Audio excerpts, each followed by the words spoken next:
remember the maize cobs that we got from the farm. Sorry guys, I just thought of making this video after I had already started. Today I want to make a recipe for isinkwa somfahla. So that's actually a sort of bread that's made from maize meal or corn, fresh corn. So the secret to this recipe is for you to get the very fresh corn. In Isindebele we call it amakapazi, where you can actually see the milk squirting out like this. Then you know that it's the proper corn. I got some on my forehead. So I know that this is the fresh corn that is needed to make isinkwa somfahla. I'd already made some. So when I used to see my mother do this, she would use a milling stone and she would make the maize corn into a paste. Not really paste, but something of this consistency. But unfortunately, I don't have that milling stone. And for a long time, I've been wanting to do that recipe, but I didn't know how to do it. So I figured if I use a grater, or I'm sure if you can also use a food processor, it can work. But the only challenge would have to be for you to first shell the maize and then start putting it into a processor or something. But I think this is the easiest. So I am already almost halfway through. I used about 6 maize cobs, and this one is the third one. So I'm cutting it into half and then taking my grater and grating it like this.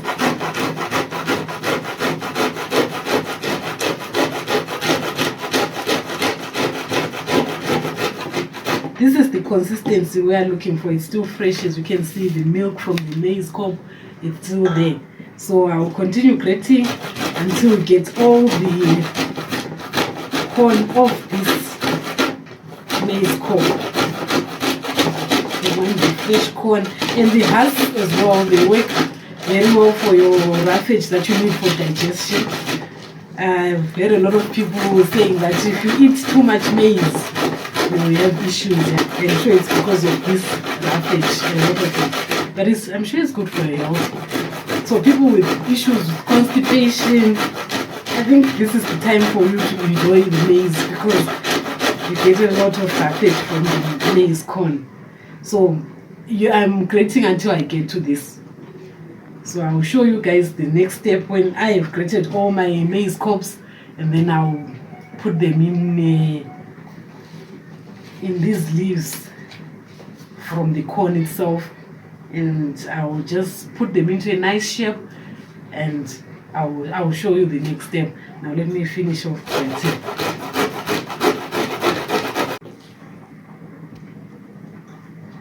Should I add salt? I'm adding just half a teaspoon of salt for taste. It's actually up to you. If you want some more, you can add more, but I prefer just a little bit of salt, not much. And then I'll use a wooden spoon to just mix it around. You can use your hands, but they make you a bit dirty. And then you take the husks from the maize corn, the ones that you used to take from the maize corn, you take off, especially the tender part here, not the green rough part, but the tender part from inside the corn. That's what you take, and then you put some inside here, the size that you want. So I put here and just shape it into a nice shape like this, and then I put it in there. Guys, I'm not an expert in this. I'm still learning. I last did this. I didn't even do it. I used to watch my mom do it, and you know, as then at that time we wouldn't have the time to actually ask. So this is it now. So after putting it into a nice pocket like this, I then layer it into my pot, and I'll layer all the packets in this pot until it's full. Then I can cook it. I'll show you some of the steps as I do them. So let me finish up layering, and then I'll put the pot on fire. And mind you guys, what I've noticed with traditional food, the traditional African foods, don't cook little. That's why at my house, my mother used to have big pots that she said she would only use for cooking traditional foods like inkobe, umchanga, such things. You can't use a small pot. Even the maize cobs, once they are cooked, we in our culture we share with everyone. So anyone who comes along, you give them. I even noticed at my workplace, when you go to work with some food, if it's the usual rice and chicken or the things that you buy, there's no need to share. But once you bring some traditional food, we have to share with other people. So just make sure you have enough to share. Don't put little, because you will need to share with people. So let me finish up because I'm doing 6. I'll see how many those will give me. Remember, I'm still experimenting. I'm not yet an expert in this. It's my first time to do this in a long time. I used to watch my mother do it. So now I want to do it and share with you guys so that you can. Guys, I've just finished making all these. So these are the pockets where there's the maize, the corn, crushed corn that I put in to make the bread. So it got difficult along the way. Don't mind these, guys. It can be really messy when you're trying to grate. I'm sure I have a lot of these white things all over me. So, but anyway, it got kind of difficult along the way, and I had to call my mother-in-law and ask for more directions and more instructions on how to do this, because to be quite honest, I've never done this before. So I asked her and she told me, okay, what I had done was okay, and she just said I could add a little bit more sugar and a bit more salt, because I told her the quantities. So I added just a bit and I put them.